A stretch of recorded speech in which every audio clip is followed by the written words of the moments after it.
To my wife Pauline, who is watching, thank you for being my life partner and my soulmate. You are the perfect description of that lady in Proverbs 31:25-28. She is clothed, I quote, with strength and dignity. She can love as the days to come, at the days to come. She speaks with wisdom, and faithful instruction is on her tongue. She watches over the affairs of her household and does not eat the bread of idleness. My wife Pauline, those of you know, have been really hard working at the central bank for so many years. She's now retired, but she makes sure, even from her sick bed, the young ones behave. For years, Kenyans have watched Stephen Kalonzo Musyoka, the Wiper party leader and one of Kenya's longest-serving politicians, walk into public events alone. He has attended national celebrations, church gatherings, political rallies and press briefings, mostly without his wife by his side. For many, this absence has been noticeable. It has raised questions, especially because in the past, Pauline Kalonzo was always there, visible, supportive, and active in community work. But behind the absence lies a story that goes beyond politics, a story about illness, endurance, and the strength of a family that has learned to hold on through difficult sessions. Pauline has been sick for several years. At first, her absence from public events was barely noticeable. A missed rally here and a skipped church event there. People assumed it was due to busy schedules, but over time, her disappearance became more constant. She stopped appearing at political rallies, no longer accompanied her husband to national events, and retreated fully from the public scene.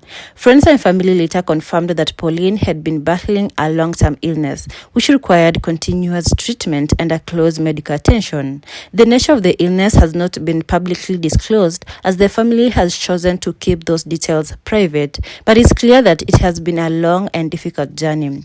Over the years, Pauline has sought medical care both locally and abroad. Reports indicate that she has received treatment in Kenyan hospitals and at times traveled for specialized care overseas. The family has relied heavily on prayer and medical support, hoping for a full recovery. Kalonzo has occasionally mentioned her condition in public prayers and interviews. He once told supporters that his wife's sickness has been a journey of faith. He said they continue to believe in God's healing even when the process seems slow. Despite her condition, Pauline has shown remarkable resilience. Family sources say she follows her treatment routines strictly and maintains hope through prayer and reading scripture. She has received tremendous support from her children, extended family, and church members who regularly visit and pray with her. The first time most Kenyans heard about Pauline's illness was during a Wiper party event at Uhuru Park. It was a major political moment. Kalonzo was being presented as the party's presidential candidate. During his speech, he paused for a moment, looked toward the camera and spoke directly to his wife. He said, "To my darling wife Pauline, who is watching from home, may the Lord grant you the healing we have been waiting for." That single statement changed the tone of the event. It was not just political, it was personal. It revealed a side of Kalonzo few had seen. The husband, the father, the man who had carried pain quietly for years. Many Kenyans were touched by his honesty. Messages of support and prayers for Pauline poured in from across the country. Since then, Kenyans have come to understand the reason for her absence, not neglect or conflict, but illness. Before she fell ill, Pauline Musyoka was very active, both politically and socially. She played an important role in mobilizing women during Wiper party activities and community projects in Ukambani. Her presence was always felt, soft-spoken, kind but strong-willed. She was also involved in church programs and charity work, often focusing on women's empowerment and family life. Friends describe her as a mother to many, someone who could listen and offer practical advice. When Kalonzo served as Vice President of Kenya from 2008 to 2013, Pauline carried herself with grace and dignity. Unlike many spouses of senior politicians who enjoy publicity, Pauline preferred a quiet and private approach to service. She represented her husband at events, occasionally but mostly stayed behind the scenes, offering encouragement, prayer, and advice. Before Kalonzo became a national figure, Kalonzo Musyoka was a young, ambitious man from Sekuru in Kitui County. In the late 1970s, while still active in Christian ministry, he met Pauline, a humble and devout young woman who shared his values and strong faith.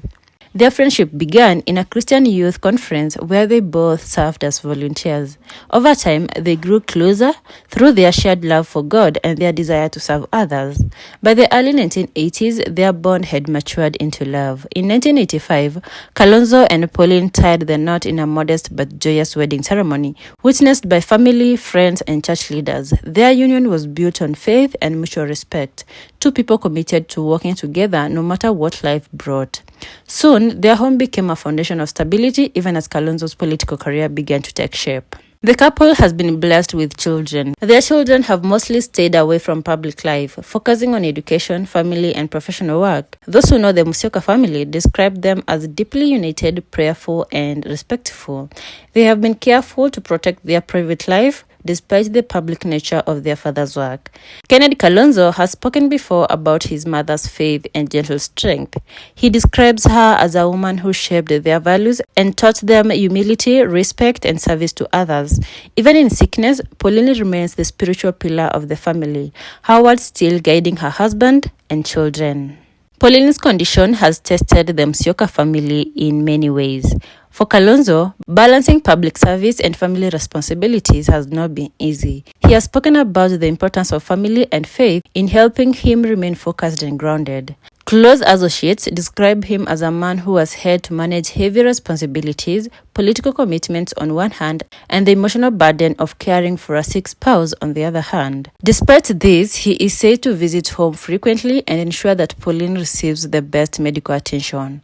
Their children have also stepped up to support their mother. They are said to spend time with her, handle her treatment schedules, and ensure she is surrounded by love and company. Although she has been mostly away from the public eye, Pauline remains part of all major family milestones. In 2024, their daughter got married. The family decided to hold a wedding privately at home. The reason was simple. They wanted Pauline to be present and witness her daughter's big day. It was a small but emotional event. Only close relatives and friends attended. According to reports, Pauline watched with joy as her daughter exchanged vows, a moment that meant more than any grand celebration could have offered. That decision showed the Musyoka family's deep unity and love for one another. They value togetherness over publicity. Even when challenges come, they prefer to face them privately, surrounded by faith and family. When news of Pauline's illness became public, Kenyans responded with sympathy and respect. Unlike the gossip and speculation that usually follow political families, this story touched people's hearts. It reminded everyone that behind politics are real people with real families and real struggles. Over the years, messages of support have continued to flow, both online and in person. Church groups, women's organizations, and supporters from different regions have sent prayers and encouragement to the Musyoka family. Her quiet struggle has humanized Kalonzo in the eyes of many Kenyans, showing that even leaders face the same human challenges that ordinary families go through.